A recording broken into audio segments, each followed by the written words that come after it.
P news ప్రేక్షకులకు స్వాగతం. ఇవాళ టాపిక్ వచ్చేసి బీహార్లో రాజకీయం ఎలా ఉంది, ఇండియా కూటమికి జిలక్ ఎట్లా పడ్డది, రాహుల్ గాంధీని చావుదెబ్బకు ఎట్లా కొట్టిండు బీహార్ సీఎం అనేది చూద్దాం. అట్లనే బీహార్ గ్రౌండ్ లో మోదీ కూడా సిక్సర్ కొట్టిండు. అసలు మోదీ చేసిన మ్యానీ అయింది బీహార్ లో, అది చూద్దాం. ముందుగా పి న్యూస్ ప్రేక్షకులు మా వీడియోని లైక్ చేసి సబ్స్క్రైబ్ చేయండి.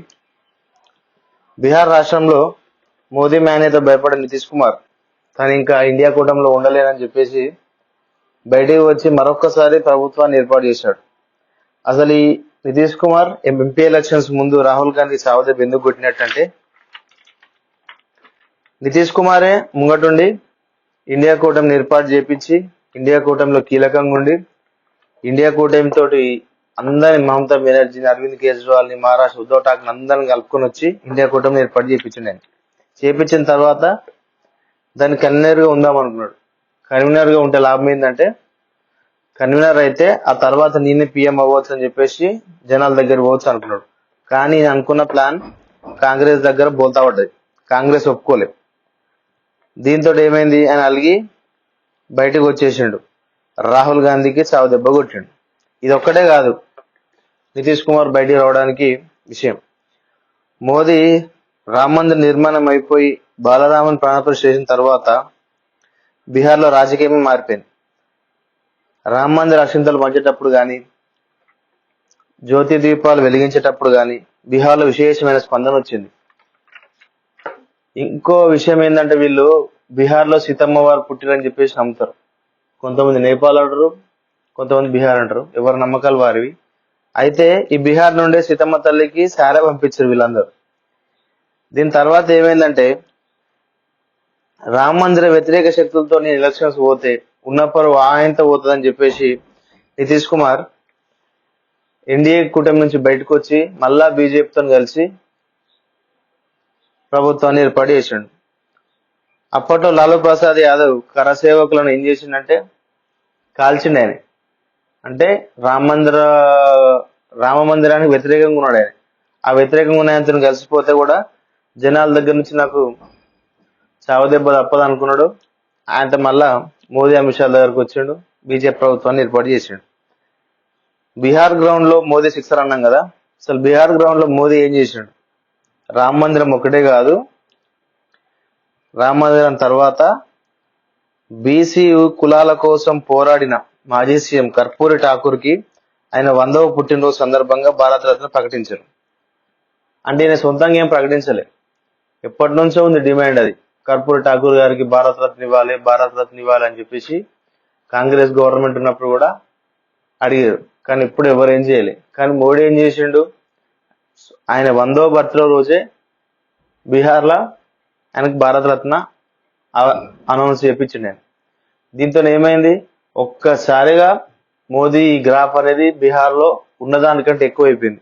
ఈ పరిస్థితులను చూసి కంగారు పడి నితీష్ కుమార్ ఏం చేసిండంటే, ఇండియా కూటమి నుంచి విడిపోయి బీజేపీతో కలిసి మళ్ళా ప్రభుత్వాన్ని ఏర్పాటు చేసిండు. నితీష్ కుమార్ ఏం చేస్తారంటే, ఒక 6 నెలలు వీళ్ళతో, ఒక 6 నెలలు వాళ్ళతో, ఒక 6 నెలలు వీళ్ళతో ఉంటాడు. ఆయన ఎన్నిసార్లు పార్టీలు మార్చినా, కొత్త పొత్తులు పెట్టుకొని ప్రభుత్వాలను ఏర్పాటు చేసినా ఆయన ప్రజలు ఎందుకు కొంచెమైనా ఆయన నమ్ముతున్నారంటే, ఆయన దగ్గర ఒక గుణం ఉందంట. ఏంటంటే అది ఆయన లంచం తీసుకోరంట. ఆయన అంటే ఈ లంచం తీసుకున్న కారణంగా ఆయన దగ్గర ఒక మంచి క్వాలిఫికేషన్ ఉంది కాబట్టి ఆయన అటు ఇటు తిరిగినా గానీ మంచి కోసం తిరుగుతున్నా అని చెప్పేసి నమ్ముతారు వాళ్ళు. అసలు ఈ బీహార్లో రాజకీయం ఏంది, అక్కడ ఎన్ని సీట్లు ఉన్నాయి, వాటి గురించి తెలుసుకుందాం. బీహార్లో మొత్తం 243 ఎమ్మెల్యే సీట్లు ఉన్నాయి. ఇక్కడ 2 ప్రాంతీయ పార్టీలు ఉన్నాయి పెద్దవి, ఒకటి ఆర్జేడీ, 2 జేడీయూ. ఈ ఆర్జేడీ మరియు జేడీయూ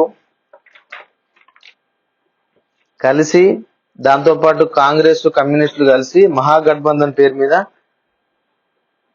ప్రభుత్వాన్ని ఏర్పాటు చేశారు. ఈ ఆర్జేడీకి 79 సీట్లు, జేడీయూకు 45 సీట్లు.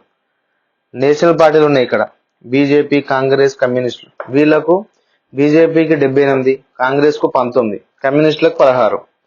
ఇంకో ప్రాంతీయ పార్టీ హెచ్ఏఎంఎస్ ఉంది, దానికి 4 సీట్లు వచ్చినాయి, ఎంఐఎంకి 1.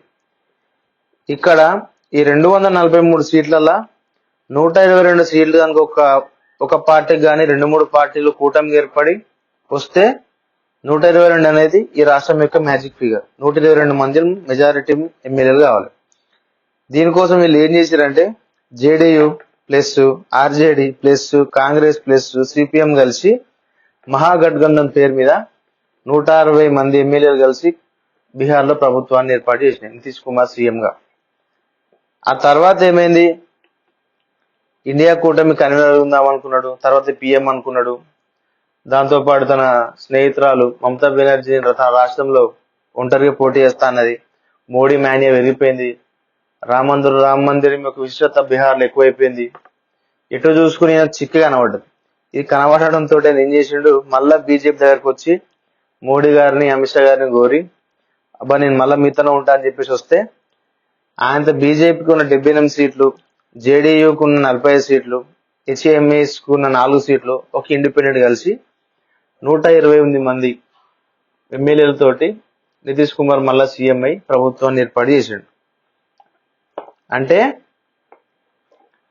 ఇక్కడ నితీష్ కుమార్ ఏం చేసిండంటే 128 మంది కొత్త ప్రభుత్వాన్ని ఏర్పాటు చేసిండు. మ్యాజిక్ ఫిగర్ 122 కన్నా ఎక్కువనే ఉన్నది 128 కాబట్టి ప్రభుత్వం ఏర్పాటైంది. ఇక్కడ బీజేపీ వాళ్ళు ఎందుకు ఒప్పుకున్నారంటే మళ్ళా రాబోయే రోజులల్లా ఎంపీ ఎలక్షన్స్ ఉన్నాయి, ప్రధానమంత్రి ఎలక్షన్స్. ఈ ప్రధానమంత్రి ఎలక్షన్స్ లా మనకు ఎంతో కొంత యూజ్ అవుతాడు. మోదీ మ్యాన్ ఎంత పెరిగినా, బీజేపీ ఎంత స్ట్రాంగ్ ఉన్నా ఈసారి 40కి 40 సీట్లు బీహార్ లో కొట్టాలంటే జేడీయూను కూడా దగ్గర తీసుకొని పెట్టుకుంటే మంచిదన్న ఉద్దేశంతో వాళ్ళు తీసి పెట్టుకున్నారు. వాళ్ళే ముట్టి తీసి పెట్టుకోలే. ఇప్పుడు ఏమైంది, నితీష్ కుమార్ ఏం చేసిండు, సీఎం అయిపోయాడు. ఇది ఇట్లా ఉంటే ఇండియా కూటమిలా పశ్చిమ బెంగాల్ మమతా బెనర్జీ తన రాష్ట్రంలో నేనే పోటీ చేస్తాను, నేను ఎవరితో ఉన్నా అని చెప్పేసి అన్నది. అరవింద్ కేజ్రీవాల్ కూడా అదే పని చేసిండు. పంజాబ్ సీఎం ఆయన అదే పని చేసిండు. ఇంకా కొద్ది రోజులల్లా శివసేన 2 అంటే బాలాసాహెబ్ ఠాకరే గారి కొడుకు శివసేన 2 అందమైన ఆయన ఏం చేస్తున్నా, ఆయన కూడా ఇండియా కూటమి నుంచి బయటకు వస్తుంది. ఆయన కూడా బయటకు వచ్చి మళ్ళీ మోడీ గారి దగ్గర పోయి నేను మళ్ళీ మీతోనే ఉంటా అని చెప్పేసి అడిగే ఛాన్స్ ఎక్కువ ఉన్నాయి. ఇక కర్ణాటక విషయం, కర్ణాటకలో క్లీన్ స్వీప్ చేసేస్తుంది బీజేపీ.